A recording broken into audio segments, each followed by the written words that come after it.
Hi guys, welcome back to Ganesh tech in Telugu YouTube channel. So అందరూ ఎలా ఉన్నారు? So ఈ వీడియోలో వచ్చి మీకు ముందుగానే తమిళ చూడడం తెలిసిపోయి ఉంటుంది. iQOO 13 అంతేకాకుండా OnePlus 13 గురించి మనం రివ్యూ ఇవ్వబోతున్నాం. రెండిట్లో ఏది బెస్ట్ అని చెప్పి వీడియో స్టార్ట్ చేయకముందు గట్టిగా ఒక లైక్ చేయండి, సబ్స్క్రైబ్ చేసుకోండి మన ఛానల్ని. Okay, so first of all మనం గేమింగ్ టెస్ట్ పెడదాం. సో గేమింగ్ టెస్ట్ ఎందుకంటే గేమింగ్ లవర్స్ చాలా మంది మనల్ని చూస్తుంటారనమాట ఛానల్ని. సో అందుకని చెప్పి నేను గేమింగ్ టెస్ట్ అయితే పెట్టబోతున్నాను. సో గేమింగ్ టెస్ట్ అంతేకాకుండా కెమెరా, బ్యాటరీ, డిస్ప్లే గురించి అయితే ఈ వీడియోలో మాట్లాడుకుందాం. సో ఎందుకు ముఖ్యంగా iQOO 13 అంతేకాకుండా OnePlus 13 ఏంటంటే ఈ రెండు మొబైల్స్ వచ్చి బాగా హై బడ్జెట్లో ఉన్నాయి. సో మోస్ట్లీ ఈ బడ్జెట్ పెట్టే వాళ్ళంతా ఒకటే అలా చేస్తారు, కొంటే ఐఫోన్ కొందాం లేదంటే శాంసంగ్ కొందాం, దాని మించి iQOO OnePlus మనకి ఆడ అనుకున్న వాళ్ళు కాదు. సో మెయిన్ గేమర్స్ ఎవరైతే గేమ్ ఆడే వాళ్ళు ఉన్నారో వాళ్ళకి వీటి వాల్యూ బాగా తెలుస్తుంది. సో ఇదంతా పశువుది పక్కన పెట్టేద్దాం, మనం కంపారిజన్ స్టార్ట్ చేద్దాం. సో కంపారిజన్ చూసుకున్నట్లయితే మీకు డిస్ప్లేలో చూపిస్తాను చూడండి. iQOO 13 ఒక సైడు, OnePlus 13 ఒక సైడు మీకు అనేది పెట్టాను కంప్లీట్ డిస్ప్లే. సో మీరు చూసుకున్నట్టు ఫస్ట్ ఆఫ్ ఆల్ డిస్ప్లే చూద్దాం. డిస్ప్లే చూసుకున్నట్లయితే మీకు iQOO గురించి ఫస్ట్ నేను ఇంట్రడక్షన్ ఇస్తాను, లేదంటే రెండింటికి సేమ్ ఇంట్రడక్షన్ ఇస్తాను చూడండి, మీకు కొంచెం కన్ఫ్యూజ్ కాకుండా ఉంటారు అంటే కంపారిజన్. సో దీంట్లో రెండిట్లలో చూసినట్లయితే ఇది iQOO అనేది కొంచెం లో బడ్జెట్. ఓకేనా, మీకు బడ్జెట్ కూడా పక్కన మెన్షన్ చేస్తాను చూడండి. iQOO లో బడ్జెట్లో ఇది మీకు డిస్ప్లే పరంగా చూస్తే 144 Hz రిఫ్రెష్ రేట్తో వస్తుంది.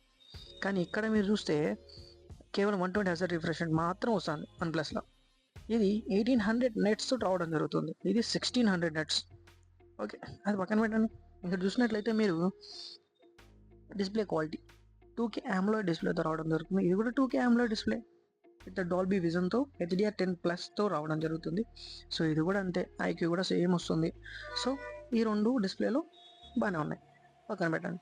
ఇంకా ప్రాసెసర్ గురించి మాట్లాడదాం. ఈ ప్రాసెసర్ చూసుకున్నట్లయితే మనకి ఏకంగా స్నాప్డ్రాగన్ 8 ఎలైట్ చిప్ అయితే ఇచ్చారు. ఏం పడవడానికి రెండుకి, ఇది 55,000కి అదే ప్రాసెసర్ అంట, 70,000కి అదే ప్రాసెసర్ అంట. కొనేవాడు పిచ్చోడైతే అమ్మేవాడు ఏదైనా నమ్మేస్తాడు, సేమ్ అంతే. ఇక్కడ చూసారా 70,000 ఈ ఫోన్, ఏది iQOO 13, దీంట్లో కూడా అదే ప్రాసెసర్. ఏమన్నా కనీసం చేసేవాడికి బుర్రన్న ఉండద్దా? రెండింటికి ఒకటే ప్రాసెసర్ ఇచ్చి మా లాంటి వాళ్ళని కంపారిజన్ చేయమంటే ఇంకేం చేస్తాం? అరే దీనికి 8 పెట్టి ఇది 9 అన్న పెట్టచ్చు కదా. సరే, రావు కదా, మర్చిపోయాను. ఓకే, పక్కన పెట్టండి. ఇంకా నెక్స్ట్ ర్యామ్ మనం చూసుకుంటే ర్యామ్ అన్నింటిలో సేమే ఉంటుంది. దీనిలో 12 GB నుంచి స్టార్ట్ అవుతుంది, 16, 12, 16. ఇక్కడ చూసిన 256 GB స్టోరేజ్, 512. కాబట్టి దీంట్లో 1 TB యూజ్ ఎక్స్పాండబుల్ ఉంది అంతే, పెద్ద ఛార్జెస్ ఏమి ఉండవు, మనకి పెద్ద యూజ్ చేసేది కూడా ఉండదు ఇంటర్నెట్ స్టోరేజ్. సో ఇంకా కెమెరా టెస్ట్ కొద్దాం. సో కెమెరాలు చూస్తే టెస్టింగ్గా పెట్టట్లేదు, జస్ట్ ఇంట్రడక్షన్ వస్తుంది అంతే. సో కెమెరా గురించి మాట్లాడుకున్నట్లయితే iQOO చూస్తాం. iQOO వచ్చేసి 50 MP, 15 MP సోనీతో ఇస్తున్నాడు. 15 MP సోనీ IMX-తో రావడం జరుగుతుంది. ఇంకా సెకండ్ కెమెరా వచ్చి కూడా మీకు 50 MP IMX-తోనే రావడం జరుగుతుంది. టెలిపోర్ట్ లెన్స్ అంతే 50 MP అల్ట్రా వైడ్ యాంగిల్ రావడం జరుగుతుంది. 32 MP సెల్ఫీ కెమెరా రావడం జరుగుతుంది. ఇంకా మీరు OnePlusలో చూసినా కూడా 50 MP సోనీతో రావడం జరుగుతుంది, అయితే LYT-తో రావడం జరుగుతుంది, రెండు 50 MP. ఇంకా అల్ట్రా వైడ్ యాంగిల్ చూసినట్లయితే అల్ట్రా వైడ్ యాంగిల్ వచ్చేసి ఇది కూడా ఏం లేదు. సో మీకు సోనీ IMX వచ్చేసి సెల్ఫీ కెమెరాలు ఇచ్చాడు OnePlusలో. సో OnePlusలో సెల్ఫీ కెమెరా అనేది ఇవ్వడం జరిగింది, దీని లోపల IMX-లో రావడం జరిగింది సెల్ఫీ కెమెరా. ఏం తేడా ఉందో నాకైతే వేస్ట్, రెండు బొక్క. అంటే నా దేశంతో రెండు సోనీ రావడంతో మేజర్ ఇష్యూ ఏంటంటే రెండు సేమ్ పర్ఫార్మెన్స్ని ఇస్తాయి, దాని మించి ఎటువంటి ప్రాబ్లం లేదు. ఇంకా మెయిన్ థింగ్ బ్యాటరీ విషయం, ఇక్కడ మనం గేమర్స్ ఎక్కువ ఆలోచిస్తారు బ్యాటరీ ఎంత ఫాస్ట్గా ఛార్జ్ అవుతుంది, ఎంత ఫాస్ట్గా డ్రైన్ అవుతుంది అని చెప్పేసి. ఎందుకంటే మనం దాని ప్రాణం తీసేంత వరకు వదిలిపెట్టాం కదా. పొద్దున్న లేచినప్పటి నుంచి ఆడతాం, స్కూల్కి పోతాం, కాలేజీకి పోతాం, యాడికైనా పోతాం, వస్తాం, ఆడతాం, చెట్ల కింద కూర్చున్న ఫ్రెండ్స్ తోటి ఆడడం అదే పని మనకు. సో ఇప్పుడు ఏం చేద్దాం, బ్యాటరీ సంగతి చూద్దాం. బ్యాటరీ కూడా ఏం ఏడిచింది అదే 6,000 ఏముందాడ 120 Hz, ఇది కొంచెం బెస్ట్ ఉంది, ఇది 100 వాల్స్ అంతే. ఇంకా దాని మించి ఏం లేదు గైస్. ఇది ఫ్లాష్ ఛార్జర్ ఉంది, కాకపోతే మనకు OnePlusలో సూపర్ ఇచ్చారు అంతే, దాని మించి ఏముండదు. సో ఇక్కడ మీరు చూసుకున్నట్లయితే 120 వాల్స్ ఫ్లాష్ ఛార్జింగ్ అయితే ఇచ్చారు iQOOకి. సో ఫస్ట్ ఆఫ్ ఆల్ ముందే చెప్తున్నా, గుర్తుపెట్టుకుని iQOO అనేది గేమింగ్ ఫోన్ అంతే. సో అది గేమింగ్ మాత్రం క్రియేట్ చేయబడింది కాబట్టి గేమింగ్కి తగ్గట్టుగా ఇచ్చాడు. సో గేమర్స్కి వచ్చాగదు కాబట్టి తొందరగా మనం గేమింగ్ ఛార్జ్ పెట్టుకోవాలి, సరే ఛార్జ్ పెట్టుకోవాలి, గేమ్ ఆడాలి, అది ఉంటుంది మా మైండ్లో. సో నేను కూడా గేమర్ కాబట్టి చెప్తున్నా, BGMI ఆడే వాళ్ళందరికీ ఇలా ఉంటుంది. ఛార్జింగ్ పెట్టుకోవడం కూడా ఫుల్ హీట్ అవుతుంది ఫోన్.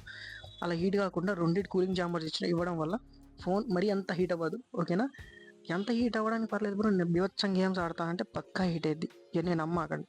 ఇంకా కింద వాటర్ డిస్ట్ ప్రొటెక్షన్ అంట రెండింటికి ఏముంది చూస్తున్నారు కదా, ఐపీ 68 ఏముంది నాకు అర్థం కాదు. ఇలా అని చెప్పి మీరు కొండెమ్మటి తీసుకెళ్ళి నేను సముద్రంలో వేస్తాను, మా ఊరు చెరువులో పెడతాను, మా ఊరు డ్రైనేజ్లో పెడతాను, వీడియోలు తీస్తానంటే నడవదు, దుబ్బేస్తుంది, దెంకొని పోద్ది ఫోను. మీరు చేయాల్సింది ఏంటంటే కొన్న మంచి ప్రొడక్షన్ వేసుకోండి, మంచి యూజ్ చేయండి, పౌచ్లు టెంపర్ గ్లాసులు మెయింటైన్ చేయండి. కొన్ని రోజులు ఫోన్లు బతుకుతాయి, గేమింగ్ ఆడడానికి బాగుంటాయి. ఓకేనా? ఇంకా దీన్ని చెప్పడానికి మీకు వినడానికి ఏమీ లేదు. మీరు ఇంకా తెలుసుకోవాలనుకుంటున్నారు కాబట్టి మీకు కొన్ని టెస్ట్లు చెప్తా. గేమింగ్ అంటే రియల్ టైంలో 2 మొబైల్స్లో గేమ్స్ ఎలా ప్లేస్ అవుతున్నాయి చూపిస్తా టెస్ట్.